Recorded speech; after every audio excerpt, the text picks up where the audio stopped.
Hi, everybody. Michael Price from Kingdom Freedom Academy. Super excited to bring to you another chapter from Quantum Leap Strategy. Again, I highly encourage you to not just buy this book, not just read this book, but devour it, take massive action on it, share what you're getting out of it with other people. And let's get started with today's lesson, which was huge for me, one of the best ones so far, called Get Uncomfortable. Now that doesn't sound so pleasant, doesn't? Well, let's find out why I love it. It says, evaluate the action plan for your quantum leap. Will those moves make you uneasy? Wow, when I first read that, that made me stop and think, well, what are my action items for my quantum leap, and which action items do I need to add to make it uneasy? So that gave me an immediate idea of something I'm committing to. I already shared it with someone, what specifically I'm going to do by tomorrow. And actually, I'll share that for those of you who are in Kingdom Freedom Academy. I'm going to reach out to a minimum of one, but very likely three key influential people to interview them. These might be people like Tim Tebow, et cetera. I'm talking about top tier kingdom entrepreneurs. That would be a huge blessing for members of Kingdom Freedom Academy to have an interview with them. We'll talk more about that later. So why haven't I done it yet? Maybe because it's uneasy, makes me uneasy, but I'm going to do it tomorrow. So here we go. Quantum leaps require you to trade, and I love this. This was the first sentence. The other thing is like in the margin as a highlight. But the first sentence of this 2-page chapter: quantum leaps require you to trade. I love that word, trade psychological comfort for high velocity results. Why do I love that? Think about it. Would you trade? So a trade is like, hey, I've got something, I'm going to give it up to get something else. Would you trade psychological comfort? And I love that phrase, psychological comfort. Why? Because it's an illusion. You know, psychologically, it feels comfortable, but do the things that I feel comfortable about keep me in a place where I'm creating results that make me comfortable? No. So here's their trade. Trade psychological comfort for high velocity results. Simple question. What would you rather have? Psychological comfort or high velocity results? The answer is easy for me. Anyway, I'm going to get high velocity results. The geometric gain, the actual performance breakthrough, will be quite easy, but it's going to make you uneasy. Again, next sentence, first two sentences of this chapter. So just stating the reality, and I invite you to declare that, hey, quantum leaps are easy. Declare it, say it out loud, say it with conviction. They are easy. What's the truth, though? They will make you feel uneasy. Don't misinterpret your uneasiness, uncertainty, or even fear. Not only are these reactions natural, they're necessary. I don't know, maybe I'm in a peak mood this morning, but this chapter is amazing. So not are they natural, they are necessary. Why? What you're feeling is the thrill of the chase, the signals that something special is underway, something unique and challenging. These emotions usually hit when you test the limits of your abilities. The only risks that aren't a little crazy are the ones you've outgrown.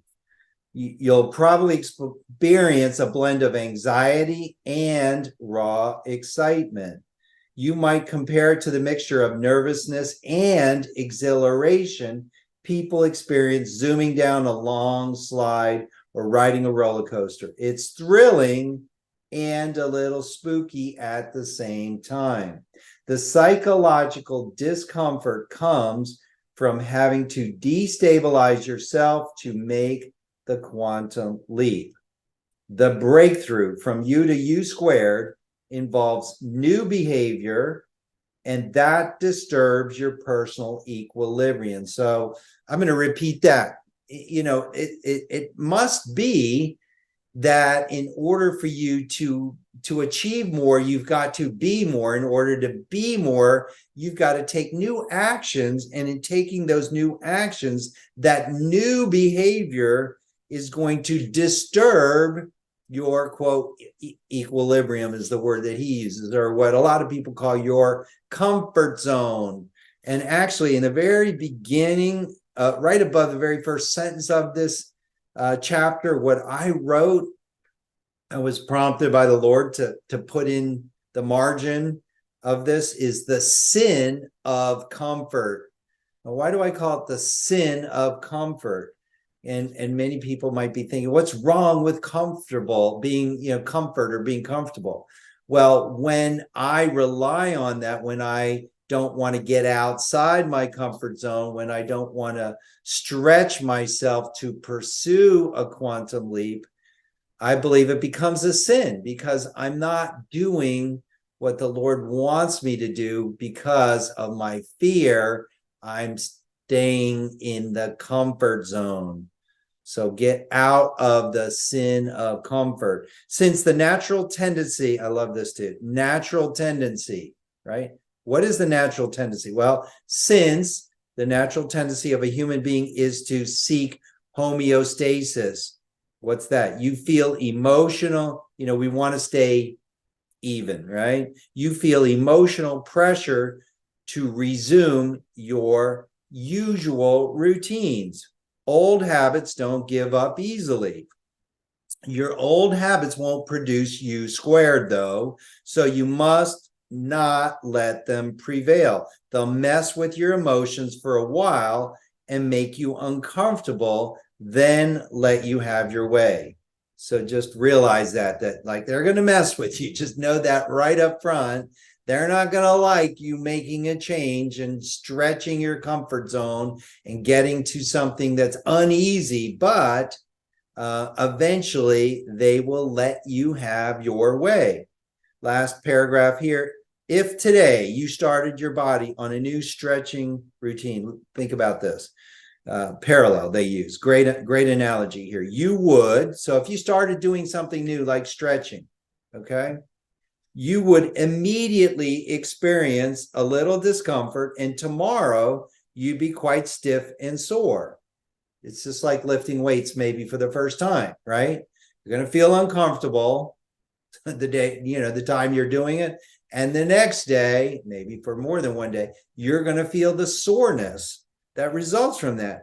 Keep at it, though, and those feelings soon disappear. You'll quickly end up with a greater range of movement and a new comfort level.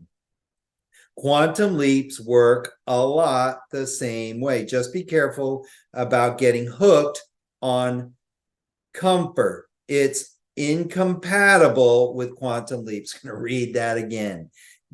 Be careful about getting hooked on comfort. That's why I called it the sin of comfort. It's incompatible with quantum leaps. Okay, can't have both. You want to be comfortable? Okay, you will not have quantum leaps. If you want quantum leaps, you need to get uncomfortable. Last little highlight they have in the margin on the second page. When you experience resistance to change, think of it as a psychological soreness. So just like the example they gave of the physical soreness from doing something new, like stretching or lifting weights, when you're going through the psychological, think of it as psychological soreness. Are you giving yourself enough time to work through the soreness of the new exercise? So it will take time to work through it. Allow yourself, give yourself permission to do that. My invitation to you is to take some quiet time. Ask what the Lord wants you to do from this 2 pages that I read to you.